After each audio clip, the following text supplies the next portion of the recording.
The offense seemed to come alive at the end of Sunday's game against Rutgers as the Eagles scored 7 runs in the ninth to come behind to win. Was there a mentality change for the hitters, and what do you expect going forward? Yeah, it was good to see the bats get going. We faced two quality, really frontline type arms Friday and Saturday, and we had trouble getting much going offensively. And again, we had trouble getting much going offensively because we faced good arms, right? And they threw the ball well. The kid Meyer was dominant on Saturday, and I think we started pressing a little bit, and I even think we were pressing a little bit early on Sunday. And sometimes when that happens, you just need somebody to get the big hit and let everybody kind of relax. And Gian did that for us. Gian, cleared the bases in the ninth to tie the game, and everybody just kind of exhaled. And then Scotty gets the hit, and then it kind of starts steamrolling. And that's really what we had needed. Sometimes, we went. We didn't score. Scored one on Friday and didn't score on Saturday, and then had some chances on Sunday. And it's just you could just feel the guys starting to press. And it's also partly this time of year. Guys that when you start out and you'll have 10, 15 at bats, if you haven't quite got going yet, sometimes you see numbers. You don't want guys looking at the stat sheets, but they do, right? And all of a sudden somebody sees himself hitting one something because they're 12 at bats in, and that can make you start pressing too. So, like I said, it goes back to Gian got the big hit for us and just let everybody exhale, and then and the bats came, and I think we're going to be in a pretty good spot to keep them rolling. It's been a little bit of an up and down start for the pitching staff to start the season.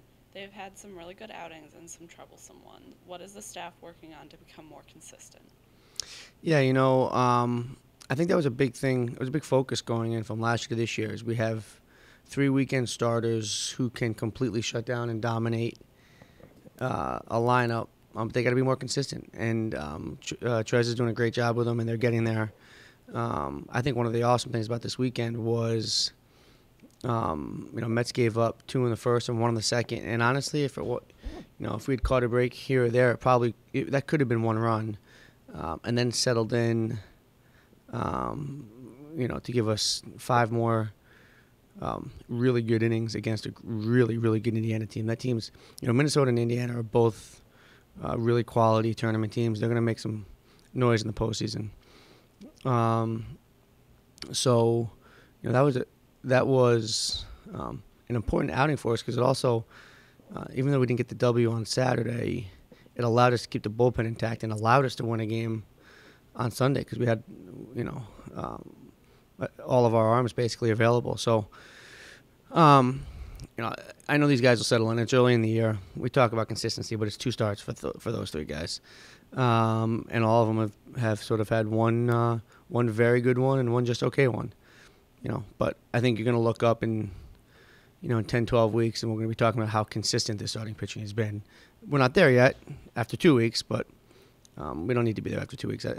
This is and always will be a work in progress. That's what this is about. Keep getting better and better and better. And and I think you saw this weekend.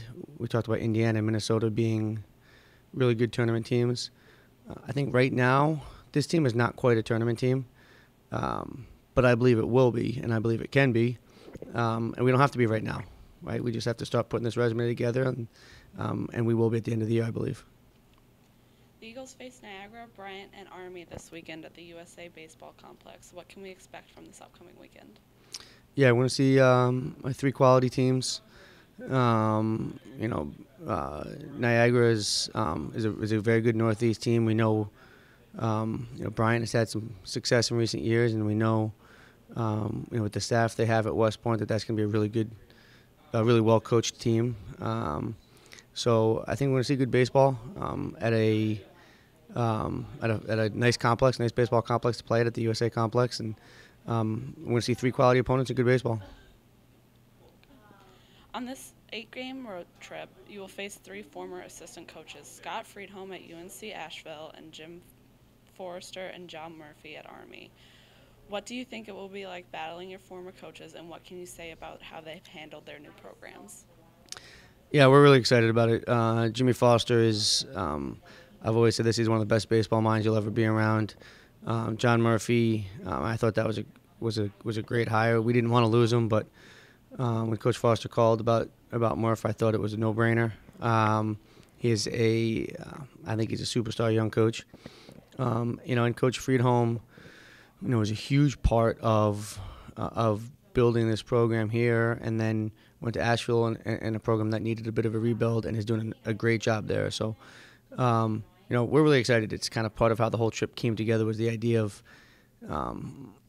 getting back together with former guys on the staff, and our staff, our program is so close here that anytime we get a chance to be around each other, we love doing it. So we're really excited to match up with West Point and Asheville.